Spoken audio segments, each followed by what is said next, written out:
Hi, everyone. Welcome to my YouTube channel. Um, Good evening, afternoon, morning, midnight, whatever time like you're watching this. So briefly, I'll be as I promised, I'll be showing us something briefly about the Swedish Institute Government Scholarships, and just a simple Google search or Bing search will show us the link. So this is the link working with this, which is the same as you click on this link.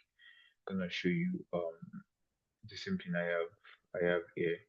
So basically, what this class is about is mostly for professionals, right? Entrepreneur-based folks, people that have wide experience professionally and a lot of leadership skills. So as you can see, if you read this together with me, sustainable development of your own country, and you're looking for ways for you to contribute to society. That's what this classic is all about. And you have to be a citizen of one of the 34 countries, which I'm going to discuss about later. So first and foremost, what you need to know is that this scholarship doesn't really care about your class or degree, maybe first class or second class, right? What they're after is a combination of the academic experience, professional experience, leadership experience, and work experience. That is why this scholarship is very good for anyone, especially for those that finished maybe third class or two. So, without wasting much of our time, we just consider the following together. So, for you to be eligible for this scholarships or for this program, you must be a citizen of one of the 34 countries. I'm going to show us apply for the master's program. So, right now, the master's program is open. And before you can apply for the scholarship, you have to ensure that the master's program you are applying for is eligible for the Swedish Institute scholarship. So let's start. So number one, so you need work experience for this, and you need leadership experience from a current employer. That is very important. So like I said, there are much more after this. Then right now, between now and 15th of January, you have to apply for the master's program. Then by mid-November, they release the number of master's program that is eligible for the scholarship. And they have done that already. And that's why I'm making this video now.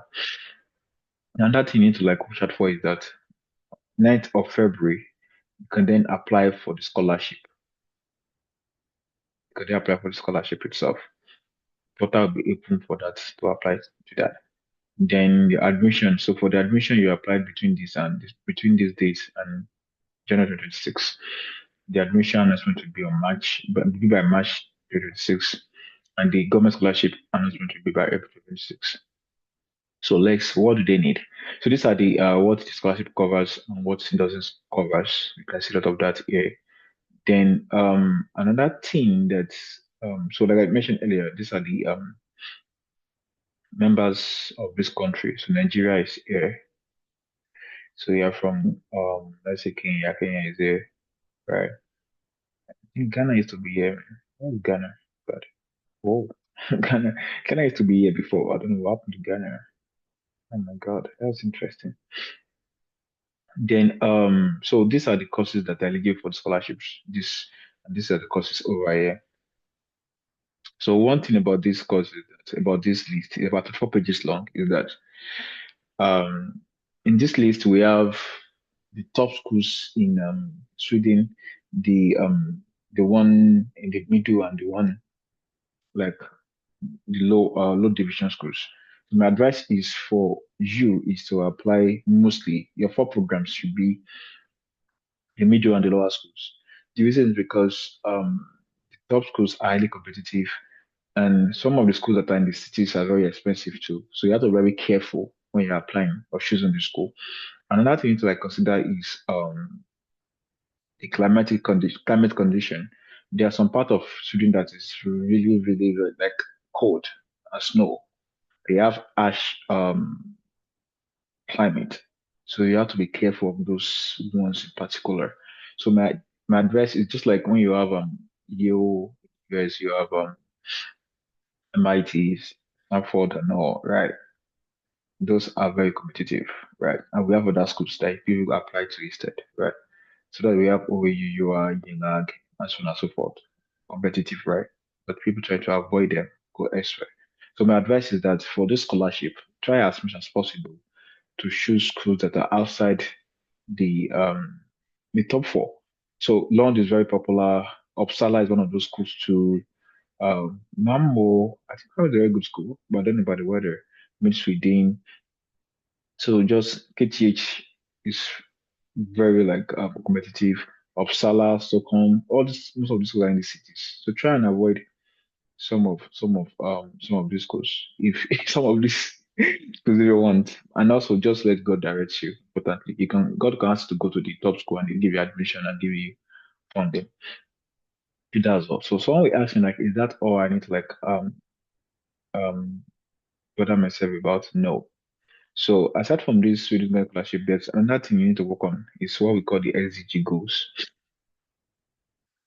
So for your SOP, motivation letter, right?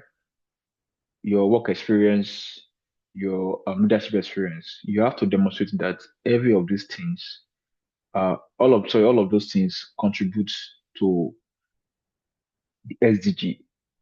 Because if you remember in the beginning of this, in the at the top, yeah, of this, you read something like, do you want to contribute to the sustainable development of your home country? Are you seeking a new academic perspective to strengthen your ability to lead social exchange?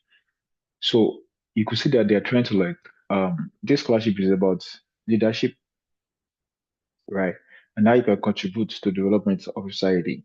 And one of those ways is the SDG goals. So that means whatever you have been doing, if it's not relating to SDG, you have to create a story, right? That will be able to like wrap this around SDG goals, right? And you want to contribute to the development of your home country.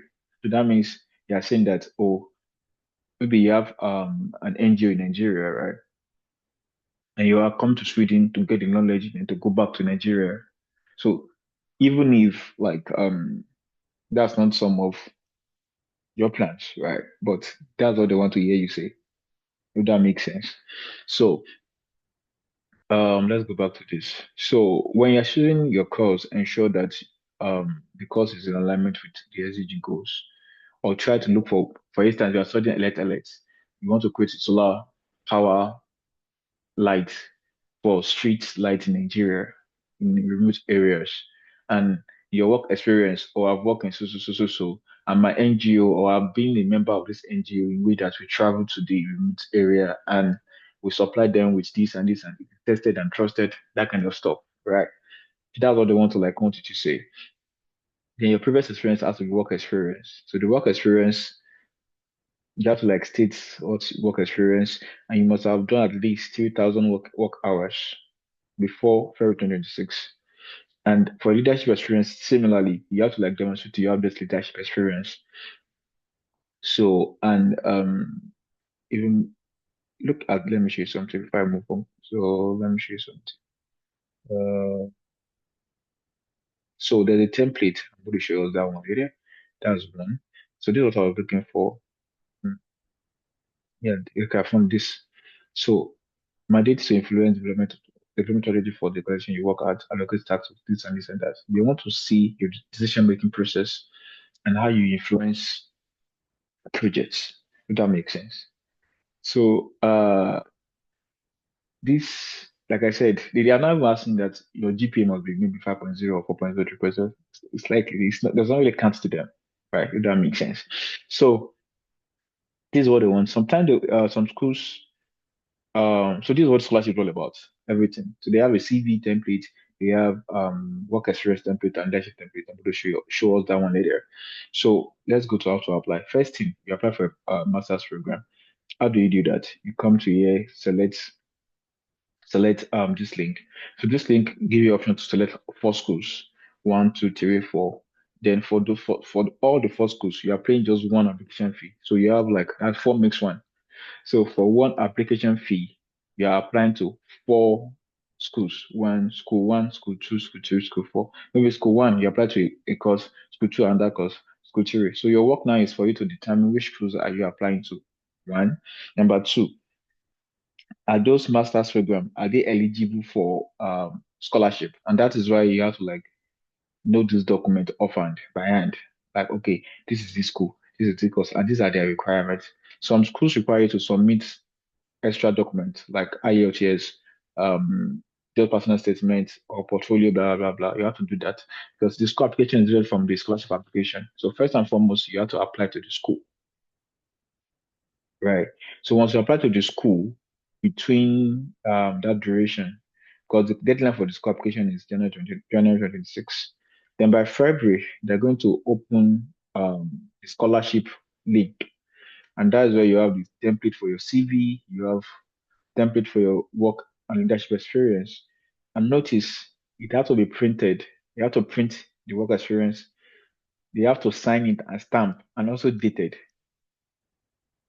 Then you scan the whatever, scan it back, then upload it online. Same with your reference letter. There's a template for each of those things. And all of this in there, there's a motivation that's like SOP or motivation letter. Let me just show us what this looks like. Okay, so this is the CV template. This is the CV template. As you can see, that's the CV template. And that's one. What's wrong with my MS? And this is full of work experience. So everything here, just have to go through everything here. Just the same, don't edit anything. Don't remove anything. The way it is, just use the same way it is. Just submit it that same way. Remember some of this sign, stamp, and sometimes like sign, stamp, and dated. Very important. Very, very important. Then the last one is let's see, is this letter of reference. You can use your coworker, family member, or someone that's like good, do me or do you kind of person, right?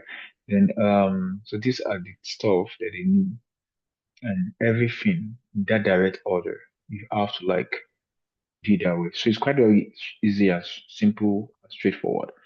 Then so this is better for the scholarship application, February 9 to 5th. So you have to like ensure that you are right in time. So and that is all about the scholarship application. So majorly this is your main thing. This guy here, right? And ensure that your course of study before you apply for the master's program for the school, ensure that the course is here, listed here. Two, SDG goals. Your motivation letter, your work experience, leadership experience must show or tell something about SDG goals. If that makes sense, that's two. Then lastly, you can watch some videos online on from previous applicants granted there actually. They can give other advice. But this is what I think that you need the most. And that's the end of this video. If you have any questions for me, you can always reach out to me on LinkedIn. So my name is Adedam Aladushi. So send me a message on LinkedIn and I'll be able to like help you out. So thank you so much for the time and remember to like, share and comment. Surely. Thank you so much. Bye. Thank you for today, everyone.